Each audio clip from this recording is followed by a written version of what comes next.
You dumb, beautiful fucker. Who wants to be in America's slash fic with Abraham Lincoln? Louisiana Purchase, that's a name. You need to really get off my balls, okay? I'm gonna kick your ass. Also, why was Michelangelo so stinky? Ew.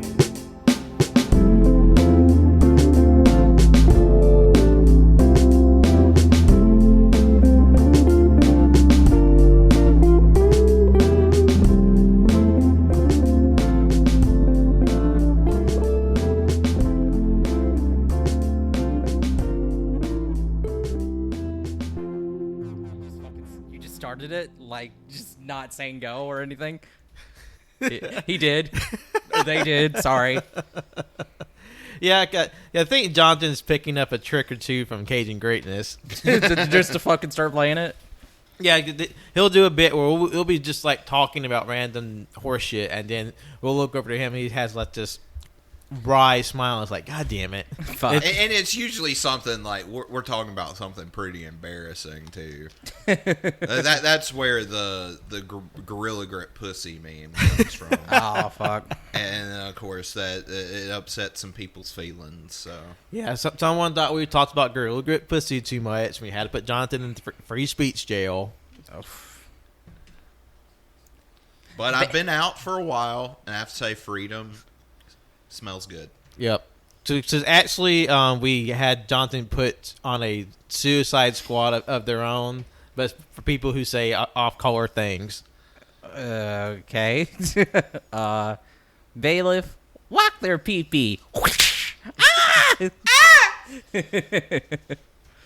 But yeah, I guess it's episode 225 of the AllYouCanHear podcast. How y'all doing today? Yeah. I'm tired as fuck, but I'm here. That's all that matters, right? Yep.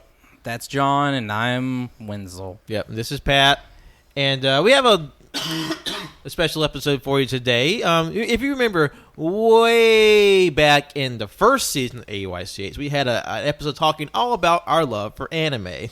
Well, guess what? 270-something episodes later, here's the sequel where we're talking about manga today. Yeah, because if we like anime, we gotta like manga, right? No, one would think. They kind of go hand in hand. Don't get your manga near my animes, and don't get your animes near my manga. I'm like one of those people who can't have their food groups touching. Yeah, the peas and carrots, they gotta stay separate. Even though they can never physically touch. I mean, I guess if you had the disc and the book, yeah, maybe. But they can touch in here. That's what matters. Oh my god. But if they do touch, they sort of morph into this horrible flesh blob at the end of Time Cop. Yeah. I've never fucking seen Time Cop. Well, good news for you, Wenzel. You can go back and listen to the latest episode of Cajun Greatness where we talk about it in the Jean-Claude Van Damme movie retrospective. Do you talk about Time Cop? Yeah. Because that's a Jean-Claude Van Damme movie. I know it's a Jean-Claude Van Damme movie. It's just I didn't know. I thought you just watched one thing and talked about that. Okay. No, we watched we five things. Yeah. Oh, fuck. It was like Bloodsport, Hard Target, Time Cop, Street Fighter, And JCVD. JCVD. That was the other one. What the fuck? That's a lot of Jean-Claude Van Damme. Yep. And we would have went longer, but time prevailed. He's the one that can do, like, the split, right? Yep. Yeah. Yeah, okay. I always get, like, everybody confused on who can do what. Like, because there's just so many of these fucking muscle heads. I'm just like, all right. Well, he's easier to tell because, like, one, he's much smaller in physique. Yeah, that's and true. he actually knows martial arts. Okay. Yeah, he's more like he's like you take like Bruce Lee and Schwarzenegger, put them together. You have the martial arts prowess with a foreign accent. Except he was nowhere near as prowess as Bruce Lee, but you know. But he's more prowess than Arnold Schwarzenegger. That is true. Yep. But don't feel bad because I didn't know what he looked like until like a week before that episode. I'm just starting to realize that I've kind of bunched up Val Kilmer, Jean-Claude Van Damme, Dolph Lundgren, and somebody else. I don't know. I've kind of bunched them all together. They So kind of have similar facial structures. They're very, very brusque, very like chiseled faces. they're now to me an amorphous blob of one individual. But Dolph Lundgren and Van Damme were in the same movie together in Universal Soldier. Okay, I've seen part of Universal Soldier, so okay. Besides, Dolph Lundgren was in an earlier episode that we talked about, and we talked about that fucking Keanu movie where he was like a preacher. Johnny Mnemonic. Johnny Mnemonic is like, it's Jesus time. Oh yeah, fuck, that was him, wasn't it? Yep. Shit. With his crucifix knife and Yeah. TV Bible. Yeah, no, he was awesome. Yep. Okay, let's talk about actually cool stuff though. Yeah. This is manga talk. It's manga boys, manga lads, manga episodes. But yeah, we going through some of our favorites, some of our longtime reads, and some new reads, and we'll probably have some new manga readers giving their feelings on what they've been reading as well. Yeah, because no, I guess anime would be more accessible than manga, but you know, if you want to like, I guess use this maybe as a starting point, you can, you know, for series or what have you. Colt couldn't be here, sadly, even though he is probably the one that's been reading a lot of manga. He's definitely bought the most manga. He has a lot of manga, but he has read a lot of it. That's something that he does not like. You know, when he gets it, he will either read it then or he'll read it eventually. And I mean, that's, you know, good practice anyway for if you get anything. But yeah, he wanted to be on, but he couldn't. And he just wasn't feeling good. So Yep. So look forward to the edition where we release like 6 months down the road where we just splice in some Colt audio. yeah, or we just put. It's episode 225 special edition. We could do that because then we would also get another episode out of it. But we could also, hear me out, throw Colt in a basement and tell him to record an episode where he just talks about his favorite manga that he's read. And then he's just like, my fucking sciatica, what the fuck are y'all doing? We're like, shut the fuck up, bitch, you record. Yeah, you record, all right? We're going to lock this door and you better finish this. Hey, we're struggling through too. We're kind of sleepy and a little full from dinner. Yeah. It's the same struggle, Colt. Oh, fuck me. Okay, sorry, we're not talking about manga yet. But you know, Domino's has this Philly cheesesteak pizza. Fucking awesome. It's so good. Domino slaps. Domino has always slapped, and you know, I'm just so happy when I eat it. And then this is something new because my dad got he got it a while back, and he left a few pieces. And I was like, I'll eat it. I ate it. I was like, whoa, this is good. And then he was like, hey, you want to get it again? I was like, yeah. We got it again, and man, I devoured it. I destroyed it. It's gone. It's nowhere to be seen. Nope. Yep. In his smelly gut. Yep. You know, I'm halfway afraid this is going to turn into the don't talk about manga episode. We didn't make it origin. Okay, movie. no, we got to talk about manga. Yeah. Who wants to go first? All right, I'll go first. Okay. All right. I even though this is a audio format, you can't see this, but I have a box of manga on the recording table, and I'll start with what made me start wanting to read manga.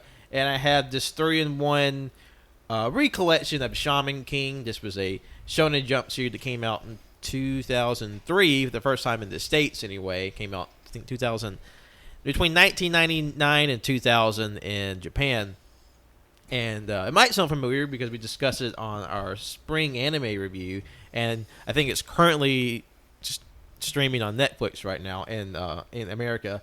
But this was my first manga I ever read, and I was just really captivated by the art style. It's very sort of like sharp, heavy lines. It's very distinct.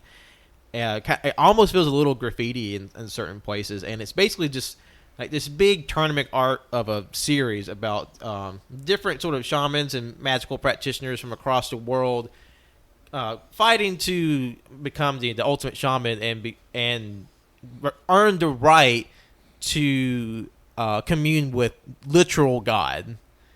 And basically, you just see like this really cool introduction and like an action way. So like a lot of different sort of mediums and like witch doctor types from across the world. Like, you know, the main character, he's a Japanese shaman. He meets like, you know, like a German necromancer, an Ainu snowboarder, and like just like Kabbalah mech. So like it really is interesting how it sort of plays with a lot of international like theories of like spiritualism while having some really sick fights. Yeah, that looks pretty tight. I like that. And it sounds interesting. Wow. And that's like, at first I thought that was just the first volume. I'm like, wow, that's a lot. Yeah, that's the book I have on the show. That's the first 3 books. Yeah, put together. 3 volumes. That's cool though. That's, man. So this is, like I said, I've read this in probably my 7th grade year back in 2003. Like this, like I want to say like March of 2003, because I remember that issue of Shonen Jump magazine that they were releasing in the States. Because back in the day, Shonen Jump had an American magazine where it was like a compilation magazine. Like you get like 1 or 2 chapters a month of like several different series, like Dragon Ball Z, Naruto, One Piece, and some other miscellaneous series. And that ran until I think probably my last year of high school. Wow. Yeah, I doubt that about that time people figured out like, oh, scanlations are online. You can read it online, not have to pay money for it. But that's just like a big memory for me, and like basically sort of the building block for my interest in manga. And Yeah. and like much like how Colt is spending a lot of money on manga right now, that was basically all I spent my 100% expendable income as a teenager on, was just buying like stacks and stacks of manga. Hell yeah. Good expenditure, good thing to spend it on. Yeah, totally worth it. I definitely don't want to think about how much I actually spent, because I would say a few $1,000s. Don't think, buy. Yeah. Don't think, only consume. But no, it don't no, it's nothing to worry about. It's I mean, as long as you enjoy it, that's all. you that fucking enjoy it, matters. and Yep. yeah, that's yeah. So that's the first manga I ever read. Does anybody remember the first one they ever read? I do. I remember the first manga that I bought. It was actually, I think, maybe 2 volumes. But yeah, it was like straight up the first one I read physically. Read ever was One Punch Man. Okay. Yeah, I think at the time there's only 7 volumes out at the time, maybe less than that. It was around the time that One Punch Man had just fully like come out as an anime, and it was me, my dad, and Colt. I think we were in high school. Yeah, I couldn't drive, and I was like, "Hey, we really want to go watch Deadpool?" Me and Colt both, and my dad was like, "Yes, I'll drive you." No, he didn't say. He's like, "I'd be happy to drive you," and so we did. But it was like we still had like a lot of time before the movie, so he was like, "You want to go to Barnes and Noble?" So we went to Barnes and Noble, and like I saw that there was the One Punch Man. I was like, I want to get the first 2 volumes, so I bought them, and ever since then, I've really cherished manga now, and that definitely started me on it. Now I'm at like 21 volumes of One Punch Man, and it's just been great. I love Murata's art. It was it's fantastic. It's like, when comparison with like the anime and that, it's like kind of 1 for 1, but it's still definitely like it's in itself independent of that. But yeah. I've said many times, online and in person, that Yusuke Murata is like one of the best sequential artists working today. Not just like in manga, I mean in the medium of comics. Yeah, like his art is just exquisite. Yeah. Oh yeah. It's high. It's so detailed and so like expressive as well. Yeah. And like has a wonderful conveyance of motion. Like someone put a side by side of a certain scene. I think it's when the shinobi was attacking One Punch Man, and how there's like certain moments that it seems like the manga has a more like greater scope of motion than even the anime. Yeah. Oh yeah, for sure. And I recently, actually before I came here, I've read up to volume 19, but today I decided, I'm going to catch up a little bit. So I read volume 20 and 21. They've been sitting on my shelf, and let me say, I have a new fucking crush on a manga anime woman. Like, who is this? her name is Captain Mizuki. I think it's Mizuki, and she's basically the. If you're gonna look her up, be prepared. She's basically the track and field hero, and yeah. yeah, John just looked her up, and it was funny because Colt has caught up. He's even a little bit further than me in the manga. That's a muscle mommy, all right. Yeah, no, Colt caught up, and he was like, Wenzel, there is a hero in here that you're just gonna absolutely just love, and I was like, who is it? And he's like, let's just say she's just the track and field hero, because I think he couldn't remember her name. And I was like, okay. And then I was actually on the fucking back of the manga, the volumes. There's just random spread of a bunch of the women in the manga who are in bikinis. She's one of them, and I was like, is that her? I was like, god damn. And then when they when I finally read it, I'm like, holy fucking shit. And Colt was like, there's one scene that is just perfection.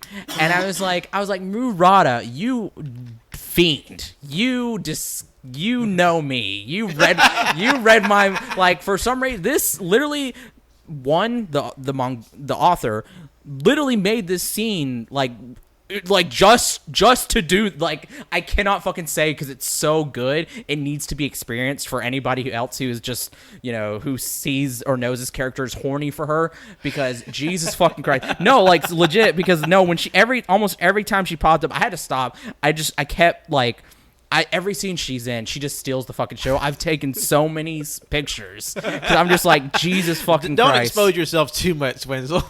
Because I kind of want to do fan art of her because she just looks so fucking awesome. No, I want to expose myself a little bit because goddamn. Hey, put it on Wenzel. Front Street, brother. Because I know I've talked Wenzel isn't afraid to post horny on Maine. I don't know about a little bit. I think it slipped out recently, Wenzel. It's okay. No, I've talked about how much I love Mirko. She's probably competing for that spot of Mirko. They're right now neck and neck. Looking at her, I'm just like, god damn. No, I was actually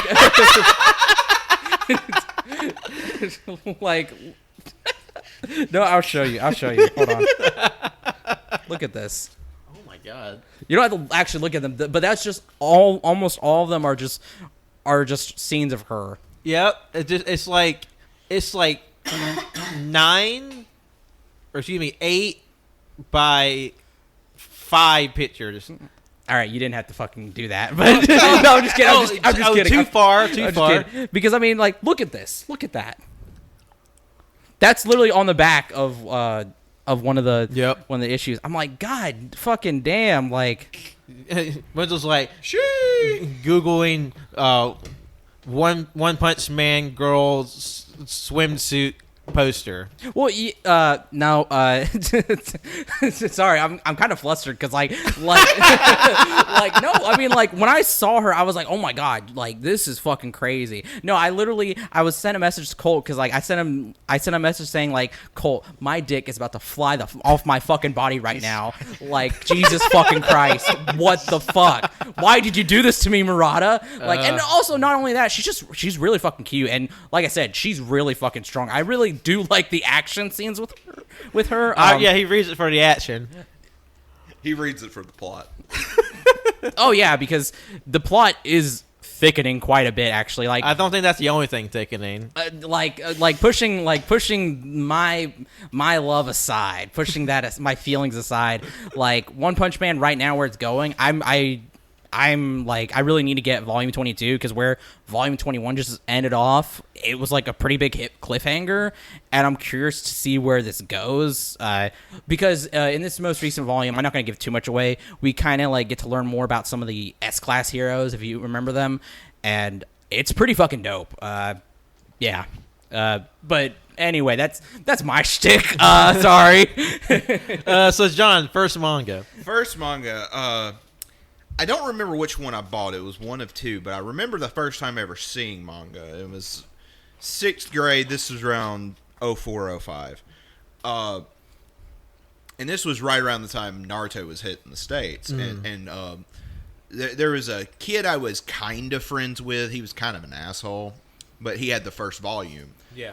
And I just remember as like, holy fuck, like, what the fuck is this thing backwards and shit? And like, and then that, you know, and like, it might even be like the first chapter where Naruto does the sexy jutsu. And, Yeah. You know, like 12-year-old kids were like, fuck.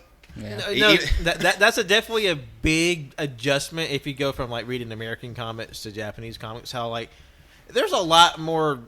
I mean, American comics are horny, but then like Japanese comics are horny in a different way. Yeah. And like, and like I was watching the anime at this time too, and I remember watching that episode. And in the anime, of course, you know, it's a little more censored. Yeah. But because like in the fucking manga, I mean, it's just like a thin little smoke Wisp of covering cloud. up the nipples. But like, yeah, it was that was a formative experience. This time.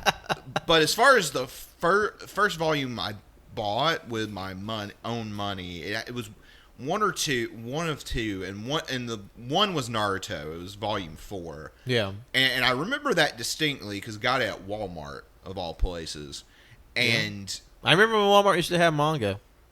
I remember because this is like the tail end of the Zabuza stuff, like the volume right before is when Naruto goes like fox mode for the first time, Yeah. and beats the fuck out of Haku.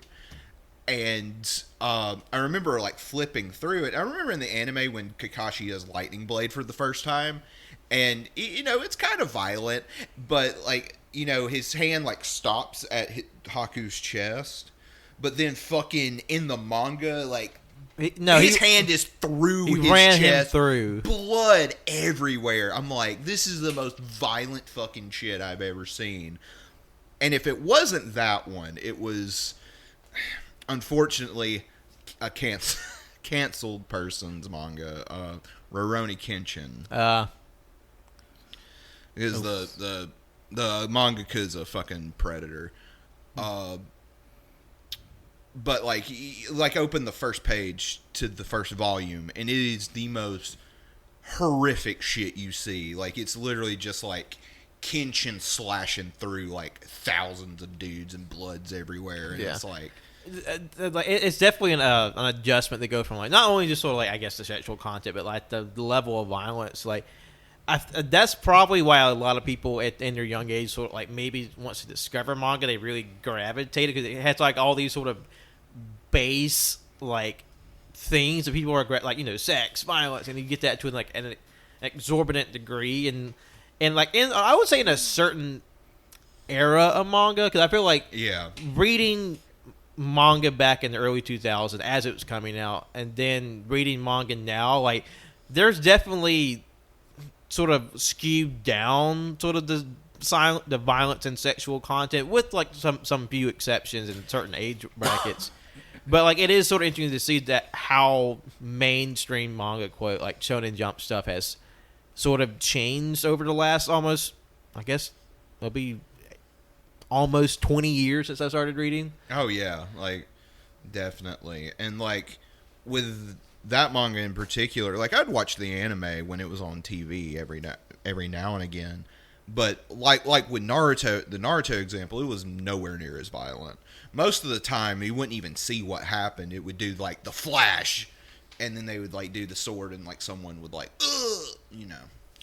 But and then like all throughout middle school, like me and Cody would take turns like buying each volume. We got to like the early mid-teens. Yeah, it was like right before the Shishio fight, and I love that series to death, but fucking dude's a fucking child predator, so it's like, god damn it. Yeah, like the moral quandaries of like I can't like justify buying this. Yeah, anymore. spending money on it for sure. Trying to find a segue from that. Yeah, sorry to bring the mood down. Everybody. I'm still thinking about Captain Mizuki. It like Wenzel's just like floating above his head with like buff anime women dancing around him. Like kind of. That's how he disassociates. Basically, like I'm just thinking about her. I'm like, man, that is what a woman. Yeah, cut to in a couple of weeks when Wenzel has a Dakimakura of Mizuki on it. Yeah, it was funny He because has a fucking I body was color. gonna post, and you know what? If you're listening to this and I do post it, you can get a good laugh. But I was thinking about posting like a tweet of like the little like shy head pointed, like fingers ma'am, pointed at- because like man, I like, yeah, you get it. So Yeah, actually, every time Wenzel talks about it, his next favorite series will be like, my favorite crush in this series is, as he shifts his eyes. I will say though, just like when I read volume 20, because that's when we get introduced to Captain Mizuki, I was like, on Goodreads, I was like, I gotta give it 5 stars just for her. Like, like I have to. But like all in all though, it's like I give One Punch Man a go, especially after the disappointment that was season 2. So Yeah, because the anime changed studios, and there was a very noticeable change in animation and quality. Because what studio did it change to? I don't know the name of the replacement studio, because Bones did the first season, right? Oh, well, I mean, no matter what you do, if you're going to Bones to something else, it's probably going to be. It's going to be a step down regardless, but it seems like it was more of a drop than a step. Yeah. But another one of my series I've been reading for a while now is Delicious in Dungeon by Ryoko Kui, or it's known like in Japanese like Dungeon Meshi. It's this sort of comedy adventure series about this group of dungeon crawlers who get like waysided by a dragon in a dungeon, and in order to rescue the main character's sister, they had to go back through the dungeon, but they don't have any of their supplies anymore. So what they do is they sort of make meals out of the flora and fauna of the monsters of the dungeon. So it's like this part adventure, part comedy, part like food porn. Mm-hmm. And it's been one of my favorite series to read. I think it's up to volume 10, 11 in the States right now. And the author, she's like does a great job with like, and seeing her evolution as an artist from like some very simplistic characters to like some like just gorgeously like rendered like expressions, and like so it's like small little day-to-day like actions that she managed to transcribe for the manga. It's great, and it's just like it's fun to see how the series progresses as well, from kind of like an episodic adventure to like this bigger, more dramatic plot with intrigue. And I've read every volume I had like multiple times over. It's probably the ones of my new favorites I've gone back to the most to reread. oh wow. Oh, I was gonna say too. Actually, season 1 of One Punch Man was done by Madhouse. And Madhouse as well. Madhouse. Second season was done by JC Staff. I don't know that one. I haven't heard good things about studio. Yeah. And with Delicious in Dungeon, there's been like a big clamor for them to get an anime, but the closest we've gotten was like an animated trailer for the 9th volume. So like as like a promotional item, and it's like it looked great. So hopefully, fingers crossed, we can get an actual anime, because I think that will do very well, especially like with like the big resurgence in like tabletop gaming and like Dungeons and Dragons, and I think that will be. I think that if you're into that, it's very much in that vein, but it's also not in sort of the wheelhouse of like isekai, which were like they kind of plunder the medieval fantasy, like kind of like to its bones. So it might be a little tired in that format, and it's like in just a general like ubiquity of fantasy adventures. But I think its quality sort of makes it stand out above like this like sea of like dungeon crawling stories. So that's one of my favorites. I highly recommend that one. Hell yeah. I guess since we're kind of, I guess we can go in like tandem or whatever. Yeah. I will say a recent series that I just started, and I'm kind of sad I didn't capitalize more on more volumes when I did. It's not like it's hard to get. It's just I wish I had more. Was I started I Am a Hero, Omnibus 1. I've heard of it. It's basically a zombie manga, and what it's about is it's about this guy. He's like 35, and he lives out kind of by himself, and he also owns a gun. It's like a double barrel shotgun, I think. And then he's also kind of like, I wouldn't say failed, but like he's a manga artist as well. And he had like a series that got serialized, but then he kind of got like not demoted, but like he became an assistant for this one like studio, and so now he's doing that. And but then the zombie apocalypse happens, but like it from like tidbits I've seen here and there, like just on the internet and stuff, it's very much, the scope of it goes like pretty big, like from just being like your basic zombie manga. It's very detailed as well. I've already forgotten. I think it's the mangaka's name. But the style kind of reminds me of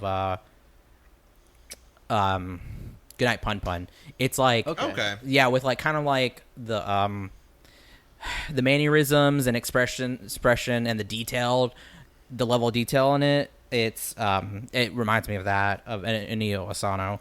But yeah, it's the mangaka is Kengo Hanazawa, and yeah, it's a pretty thick little book. I wish I would have brought it, but and it sorry, I can show you the cover. That's what it looks like.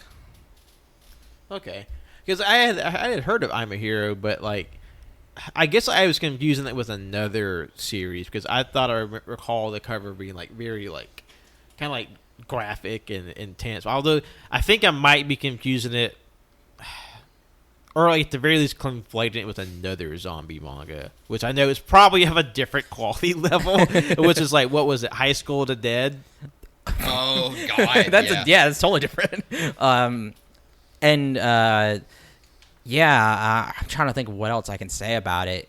I will say, starting it out, it was like 60% of it is kind of like setup, I guess. Because you're mostly learning about the main character, and you're learning kind of about the side character as well, but zombie apocalypse shit happens, and but then the rest of it, it's like when it starts, like, okay, here we go. But I will say this, I hate it, it irritates me when there's a fucking comic, movie, show, whatever that has zombies in it, and nobody knows what the fuck a zombie is. Like, okay, I'm the same way, because I'm like there's like, I guess if you have a universe where the idea of the undead doesn't exist, but then that idea is brought in the story, and it's like, well, then how the fuck do you not know what zombies are? Like, what do you mean? Well, and like with shit like Night of the Living Dead, you kind of have a way out, because that was like the first zombie movie. Yeah. But like it has its own fucking genre at this point, so it's like, and why like, would these people not theoretically know what's going on? Like in the fucking The Walking Dead, they never say what undead. They never say zombie. They just call them walkers. Like, fuck off. We all fucking walk. Shut the fuck up. But Wenzel, we're all the Walking Dead. Oh, God. I am a hero. Whoa. But yeah, because like you get I will say the zombies look fucking horrifying, and that's great. And like I said, it just bumps up in like absurdity, and I mean like not absurdity and like haha, more like what the fuck, this is crazy kind of absurdity. And like, I guess that's sort of like the tensions of it, not just like, oh, and he's fighting like this zombie dragon with a shotgun. Kind of. I don't know if there's a zombie dragon, but unintentional spoilers. But that would be insane.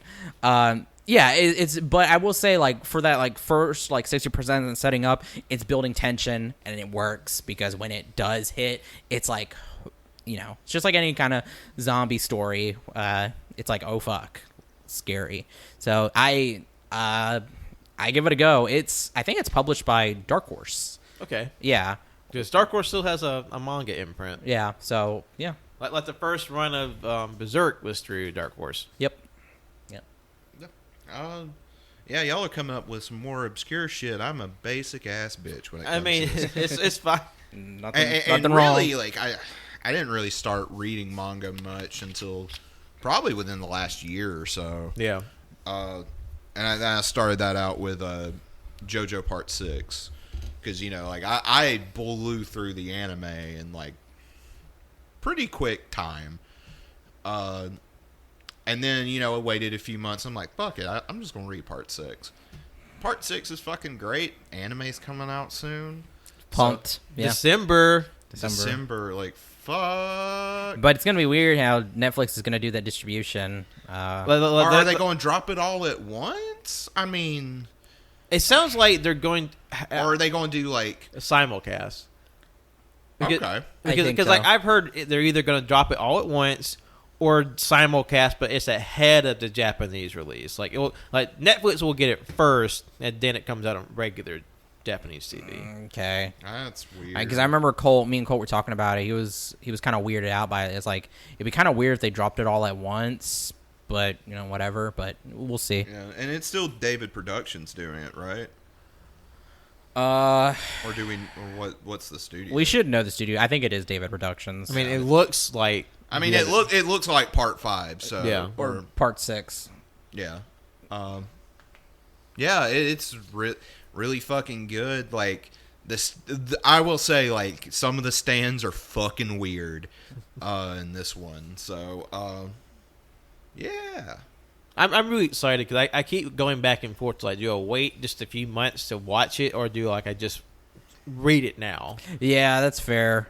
I'm definitely waiting to just watch it because I know it's gonna be insane. But I think once I'm done with it, I'm gonna me personally I'm gonna make the jump to like, all right, I gotta read Part 7 and Part 8. Yeah, and I've started Part 7. I'm about like a third of the way in. Yeah. Because me and Cole have talked about it. Because I know kind of the setup of like Part 7, and I'm like, yeah, I don't know if that's gonna get animated. If it is, that's gonna be really tough. But if it is, it's gonna take a while. So I'm just gonna go ahead and read it because when did Part 5 end? 2018. Wait, Part 5? Part 5? Oh, the anime. Yeah. Because I remember 2019. 2019. Okay, it feels like a lot longer ago. Well, because let's see, Part 6 or Part 4 was like what, 2016? Because we were still at our old apartment when Part 5 ended. Yeah. So I think it ended like right as we were moving out. Okay, yeah, because I remember I was going because 2019 I was taking a plane trip to Florida for some family stuff, and I remember saving screenshots of the last episodes that came out in June because I wanted to draw them because they're so fucking badass. Yeah, that was fucking sick. But yeah. I will say, at least for me, Jolene's the best JoJo. Hell yeah. I really like the side characters. It's hard to talk about without spoilers, obviously. Yeah. Because obviously JoJo, it gets into some crazy stuff, and there's one part in Part 6. I'm like, I don't know how they're gonna do that, but I'm interested to see how they try. Are you talking about Bohemian Rhapsody? I think so. Yeah. I'm like, yeah, I know about Bohemian Rhapsody. I'm like, I don't know. How are they going? I mean, I guess I could see what they're going to do, and it's probably going to be really fucking funny. Yeah, because like when I got to that in the manga, I was like, I about laughed. But it has like almost a Chainsaw Man level of pace. Like I got through it in like a week. Oh, wow. And Part 7 is good. Like I'm definitely like still in like the setting up. So it's kind of moving a little slower, but I like... From what I've heard people talk, like where I'm getting to is where it goes the fuck off. So the build-up's just like clicking away, and you're about to let the little race car I'm about go. to jump off the precipice. I will say in Part 7, I know one of the stands, and it's probably one of my favorite stand designs. It's D4C. Dude, Deeds Done Dirt Cheap. Yeah, I love that stand. Yeah, I love the way it looks. Yeah. I don't know the crazy power of it, but I that's getting into spoilers stuff. I remember me being a nosy little bitch, and I was like, I want to know what it can do, and I didn't understand any of it, so I don't know either. I was like, what the fuck? This is confusing. This means nothing to me. God, are we gonna have another King Crimson on our hands? God. King Crimson, how does he work? I hope not. It took me a while just to accept King Crimson. Well, like, it's one of those things. Like I heard, like if you read the manga, it's like it's hard. I don't know how you could conceptualize King Crimson in the manga. But even in the anime, I'm just like, you know what? I'm rolling with the punches. Yeah, I'm rolling with it. I'm like, it's cool. It's like, it's JoJo. Don't think about it. Yeah. Also, like one of the creepiest fucking stands It's too. like, what if your face just had another face Yeah. with no eyelids? Oh, but that'd be badass. Just having that and like all the shit it could do. Yeah, I wouldn't. I guess I wouldn't mind. The trade-off would be that it's terrifying to look at. We had to put a paper bag on Winslow's head because like that second face is creeping us out. Yeah. No, I could wear a hat. But yeah, you've heard me talk about JoJo. You heard us all talk about JoJo. You're going to hear us talk more about JoJo. So let's move on. Yeah. All right. My next series is one I started this year. It's Heterogenea Linguistico, an introduction to interspecies linguistics by Salt Sano. It's about a young man who is the apprentice of a university professor who he was asked by his mentor to go out into a village of werewolves to meet a one of his assistants there. And then basically he's a young up-and-coming linguistics student, and he partnered up with this very eccentric professor who's sort of studying the language of monsters. And in this world, like humans and monsters coexist, but at the same time, it's like no one really thinks of these creatures as more than just animals. Mm-hmm. But so he was the only one that's like, oh no, each one of these creatures and monsters, they have their own like level of society and like communication, and he sort of sends the student out in his stead because he has like an accident or something. And what follows, I think there's I know there's 2 volumes out. I think there's a third in the wind somewhere. But basically, it's him learning to break down his notions of like what like beasts and humans are, and sort of put his own like linguistic studies to the test to understand how these other creatures speak. And like it's really interesting and creative, the different ways of communicating that the author comes up with for the different monsters. Like you have like werewolf is like the base language that it jumps off from. It's kind of like it's vaguely human. It's like you can sort of like make kind of like roughly word like dog noises. And like that's sort of like the default tongue for a monster, because most monsters can't really communicate in English, but it's something they could probably understand. But so like how he learns how to speak reptile, man, how he learned how to speak harpy, which is literally just like almost dance like movement, because it's a bird, so it can't speak. So it's a lot of like head moving and bobbing and like and foot scratching. And when he meets the snake men, how they communicate by like moving in circles and like tapping on like planks of wood. And like and like when he gets like this big like kind of like a melting pot, like how these different species interact with each other. It's really creative, and it's like one of the most like inspired books I've read, because like who would ever think to make a story about like how monsters communicate and like what constitutes as language. Yeah. And so like it's like holy shit, I never would have thought of that. It's really, really cool. Hell yeah, that sounds awesome. So I'll pass around the first book. Because that was oh wow. That was hold on, I gotta look at this. And his assistant is a half werewolf child.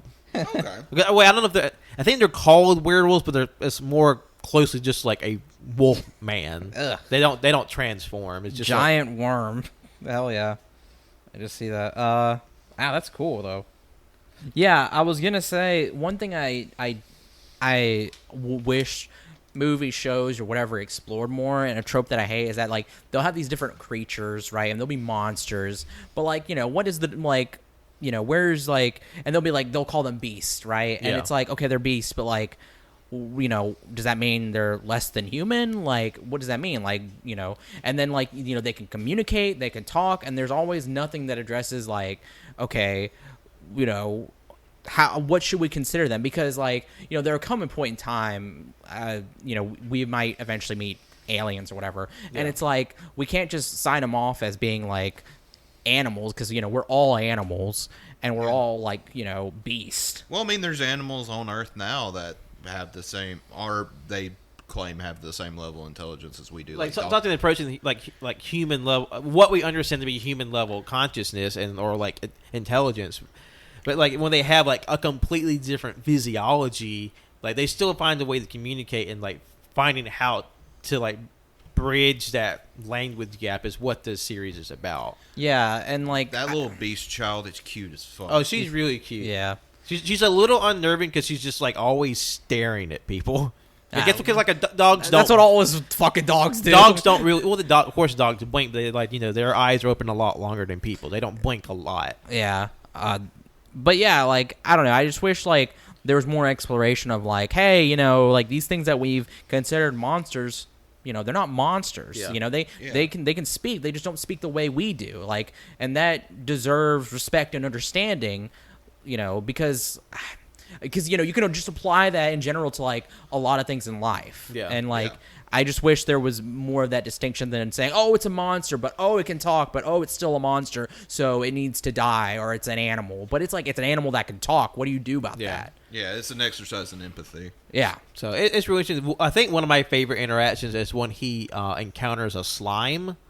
And like was just like a puddle of goo, and then he realizes like, oh wait, it's talking, and it's like and it's like it's really abstract how it's basically just like vibrations in the earth, and it's like how the other species are able to distinguish what it's saying. It's really like gets into like this very far flung, like almost eldritch, not the right word, but just like the furthest extremes of what can be considered like communication, and just like what the fuck. It's really like creative. Like I can't understate that. Like hell yeah, who would think of this? Like it's super cool. That's a very strong recommendation from me. Hell yeah, no, that sounds awesome. Yeah.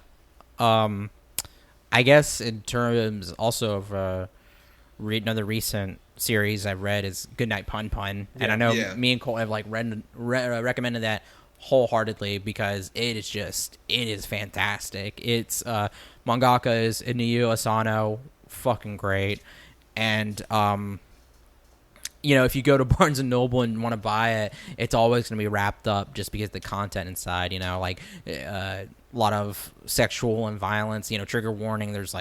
There's rape, there's sexual violence, there's domestic violence, there's just violence in general, just abuse and stuff like that. So keep in mind that. But overall, it's like it's a masterpiece. It's really fucking good.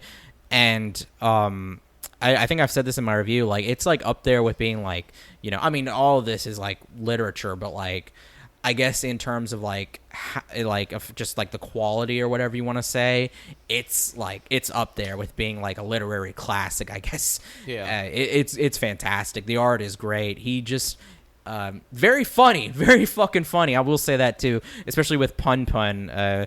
The use of expression, because Pun Pun, every time Pun Pun as a character doesn't look like a regular person. Looks like a tiny little bird. Yeah. That's how I would say it's kind of like a cross between like a bed sheet ghost and a bird. Bird, yeah, that's exactly what it looks like. And just know his parents, same fucking thing. It's really fucking good. I'll give you a little taste. His mom is literally like that, but with huge sagging boobs. It's so fucking funny.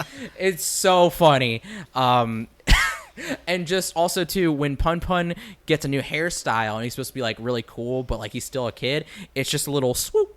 Just a little swoop. This is like a single curly hair. Curly line, yeah. And that's supposed to be like, oh, Pun Pun, did you get a new haircut? And he's like, yeah. It's so good. It's very like the way Asano is able to express so much in just that little like bedsheet bird looking thing is so good. but it's very dark.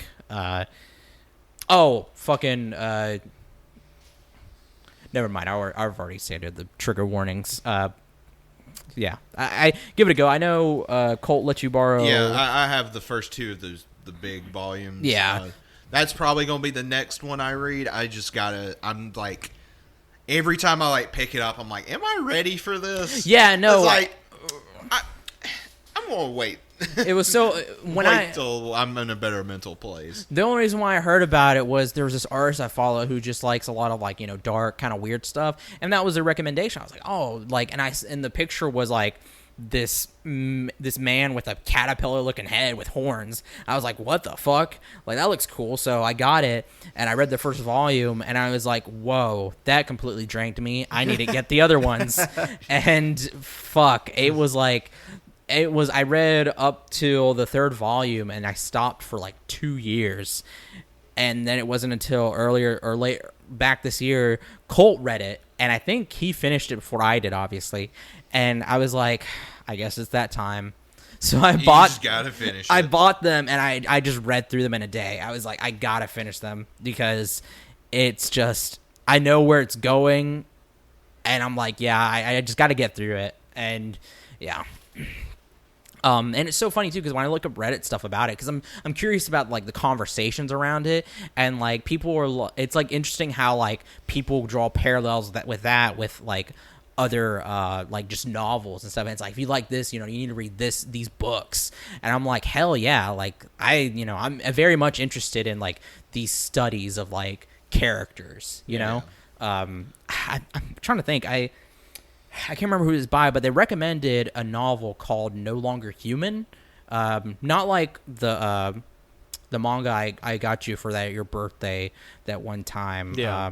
This is like a straight up novel. I don't know, maybe. No, it's not the. Because I was thinking the manga by Junji Ito was an adaptation of that novel. Oh, was it? I mean, that's what I understood from reading the liner notes. Okay, hold on. Let me see. Which, if in case you wondering, No Longer Human is sort of this story about this like very like dark and depraved life of this individual, just going through like all these like horrible like choices they make and all these like horrible experiences, and with this like just been like this long standing rumor that the contents of this book are largely autobiographical. Oh wow! But it's never been completely confirmed. That's interesting because there's like just a lot of just like core trigger warning, like a lot of like abuse. Him as a child as he's growing up, like seeing like it being implicit in people's deaths, like indirectly, and just like these horrible like experiences, like sort of just how could one human life encompass all this sort of like just sort of pain and suffering, but like. It's, I guess, more likely than you think, but because like I said, Wenzel gave me the manga version of that. It's very good, but like, you know what? I think I need a break. I was sort of reading it in sections, because I'm just like, holy fuck! And plus, like, it was really good. I didn't want to just read it all in one go and just have like a void where my brain was. Yeah, you want like to chew on things, definitely, and just for the author is Asumo Dazai. I'm sorry if I'm saying that wrong, but that was 1948. That's crazy. Yeah. Yeah. So people were recommending that, and I was like, I guess I got to give it a go, but I don't know if I'm ready. Yeah. Yeah. Definitely. If you want to chew on it, definitely chew on it because it's a lot. But yeah, that's something I read. What about you, John? Have anything? Yeah, I got a couple other things. Staying on the track of shit that's like fucked up. After I finished part 6, I started Berserk, and I got to the start of the Golden Age, and there's some stuff in there. I'm like, okay, I'm gonna need to take a break. Yeah, because it's real heavy, and I know how the Golden Age ends, and that's like, holy shit, that's a lot. But if you're listening to this, you know what Berserk is. If you don't, I guess you can look it up. It follows the swordsman Guts as he kills demons and shit, and it's really dark and really fucked up and Really sad. and That's great art. It's like fantastic. some of the greatest art ever committed to to the sequential spectrum, because the artist who unfortunately passed away this year was one of the greatest artists working of the last 30 plus years, because many people have been influenced by this work just on the visuals alone. Yeah, because I mean, there's a reason he took long hiatuses between chapters, is because the level of detail. Yeah, I've seen so many of the spreads and panels, and I'm just like, holy shit! This is this is some awesome work. How does one person do this? I know, and I'm like, man, I'm literally like, man, I wish I would have thought of that, because that's so fucking cool. Yeah, or even I've seen some pages out of context of big character moments, and you don't really need the context because the images communicate the emotion, and it's wow, this is really powerful. Very stuff. great at just communicating depth of this moment is a holy fuck moment. Yeah. Yeah. And got pretty great action, and like I said, fucked up shit, and don't really want to get into a lot of spoilers, for obvious reasons. I was just gonna say, also back on the art though, I remember reading a little bit about his life and how he's attended schools and stuff, art schools, and if you look at some of his work and some of the the panels he's done, it's having also gone to art classes and art school, it's you see the obvious parallels between his work and works of classical works, and I'm just like, fuck, it has art, it's so good, it's already just in itself I guess you could say fine art, it's just just the panels alone are just worthy of just being in a museum or what have you. And this isn't us being hyperbolic, because literally anyone who has an appreciation for art, whether they're into manga or comics or not, you can still be holy shit, this is something someone drew. Because one of the things I'll never forget is there's a 2-page spread of of an army, and every single person on their horses look different. The armor on the horses look different, and it's just the armies go all the way back to the horizon, and just holy fuck. It's how do you how does one person do this? At a certain point, you think you just have to copy paste stuff. My wrist hurts when I look at it. It's just my tendinitis. It's oh fuck, I got carpal tunnel. Secondhand carpal tunnel, arthritis. I will say too, there was one. It was I think it was just kind of the beginning page or whatever, the intro page cover, and it was an obvious reference to that one fucking painting of all the different staircases going in different MC Escher? MC Escher, and it was an obvious reference to that, and with some demons. I was like, holy shit, this is awesome. That's the big climax of the first arc. Okay, wow. Because that's when you meet Griffith for the first time, and he's all in his he's much different than he is in the Golden Age. Yeah. When Guts is telling his story. And as Jonathan fades into the void. And I fade back into thinking about Captain Mizuki. That's how, I just imagine there's an anime moment where we're all sinking to the darkness, and what keeps Wenzel from falling is just horny thoughts. Well, the thing is I mean, I'm not kidding when I say, the artist in me was looking at it. I was Murata does a really good job of, physique and, body expression. So when I was looking at that, because I was just I kind of want to use these as references as well, but also, too, I want to have this so that whenever I'm feeling sad, I can be happy. Just to look at it and be the light of my life. This is it has a little locket. It's just a picture of Mizuki in it. Yeah, it kind of works off the Benadryl logic. You can't be depressed if you're horny. I mean, it's just not. I mean, I'm not saying I'm not horny, but also I'm also saying just like it's not just horniness. It's just like it's just admiration. It's a confluence of emotion. Exactly. It's admiration because I mean, really, she's a very fun and cute character. But you know what? Back to Darkness. Two of us here have completed a manga series that is just absolutely batshit fucking crazy, and it's getting an anime finally, and that's Chainsaw Man. Chainsaw Man. God, and Pat's pretty far in it. Yeah, but I had intended to go back and just read where I had left off to continue, but it was just been a terribly busy week for me. I wasn't able to get it done, but I am on the track. So Pat will have finished Chainsaw Man in the near future. Yeah, and when we do, me and Pat have talked about doing the Chainsaw Files. Shit, that'd be sick. Yeah, and I was like, we have to break it up into sections. Oh man, because one of the things you're always going to hear about Chainsaw Man is the pace, and I don't think I've experienced anything in fiction that moves that fast, but yet that fluid, if that makes sense. It doesn't feel jarring that things move at a breakneck speed. Yeah, it doesn't feel like it's like, oh, this is moving too fast. It's like, oh, this is moving fast, and it's like perfect. Because I feel like a lot of, especially like Shonen Jump manga, will, you kind of have to prolong it as long as possible.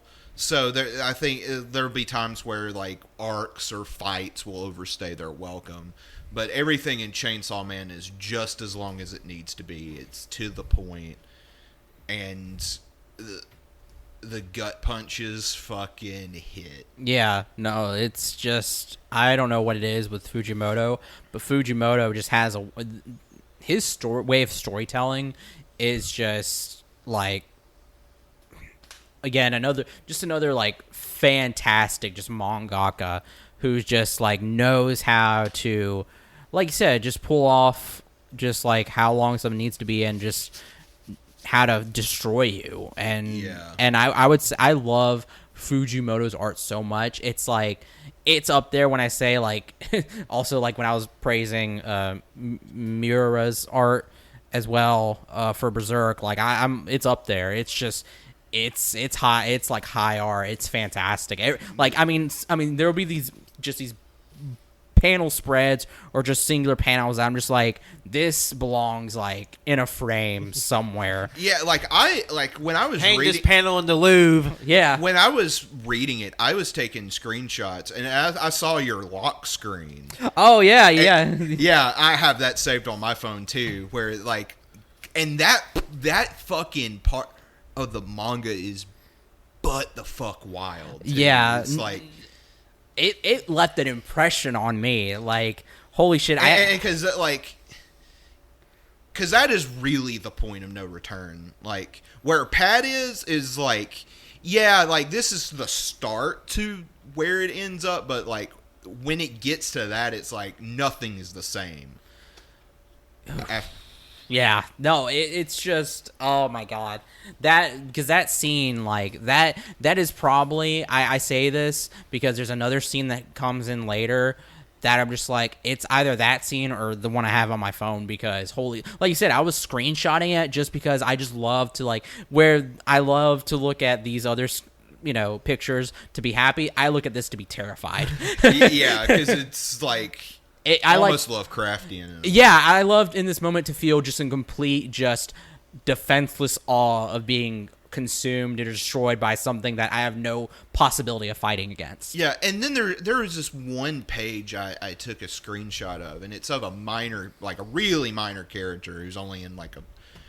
But they're walking down an alley, and then they turn, and the smile... that this person gives is the creepiest fucking shit. Oh man, but he's so badass though. I mean, him. He is, but like in that moment, and just before you really know what his deal is, it's just like, that is terrifying, and it's literally just a smile. Like, oh my gosh, there's just so many good, like I've said, Fujimoto really knows how to make atmosphere and like just how to set up like these really like not only just cool moments but just this fucking fantastic story. I mean, like, it's not like we said, it's just a, I don't know, it's different. It's Fujimoto's storytelling is different because, like we said, how fast it is, but it's perfect in its fluidity of just hitting all the right points and not coming off as being like missing its mark or sloppy. And there, like, that one fucking scene of, damn it, I can't say too much. Like, it's the fucker on top of the building and he's looking down. I'm trying to remember. They're doing non-spoiler We're doing bits. no context spoilers. Oh my god, you know, or just how, like, one word, like, if I hear one word, it's like, oh fuck. yeah, like, or like 12 seconds. Fuck. Like I remember when I was looking up stuff just to see what people were saying about Chainsaw Man. You know, somebody like put like a really good tweet together of just that, like, in general. I'm just like, holy fucking shit. Like, I understood the gravity of what was happening, and I remember my face just fucking melting. But like, I was like, what the fuck? Like, it's a batshit crazy series, and I cannot wait to see it animated and to see people's reactions because, you know, off the top of, like, the title, Chainsaw Man, it's like, oh, it's just some, you know, I think we've talked about this, it's just some, like, silly little action thing, but, like, no, it's, like, it goes into some deep, dark, psychological shit, but also it goes into some, like, straight up horror. Like, it's, like, I remember reading it and I was like, I didn't realize this is a horror, you know, manga, and I'm like, this is straight up fucking horror. Like, this is pure fucking horror, and I love it. Yeah, I'm not going to say that because that's kind of a spoiler, but I was going to compare it to another thing that it kind of has a similar trajectory, but yeah. Yeah, like you were saying, it's not like, and not to say that every story has to be about something, obviously. Like, sometimes you just want something to escape and have fun with. Yeah. And a lot of shonen stories are just purely escapism, or they like deal with themes like they've been done to death, like, oh, the power of friendship and blah, blah, blah. But yeah, this has some, like, really interesting, like, insightful things to say about society, geopolitics, even, and like, I mean, the kind of the human psyche, yeah, because, well, even just from the concept, you know, it's the demons are more powerful based on how much the public fears them. Yeah, which you know, like, if you get like they explain early on, like, if you get a coffee demon. You know, that's devil. They're devils. Devils, tomato. Well, there is a tomato. There is a tomato devil. Oh yeah, and you get killed the fuck. I love one of my favorite bits early on is it's just after Power, like the one of the secondary characters is introduced. Best character.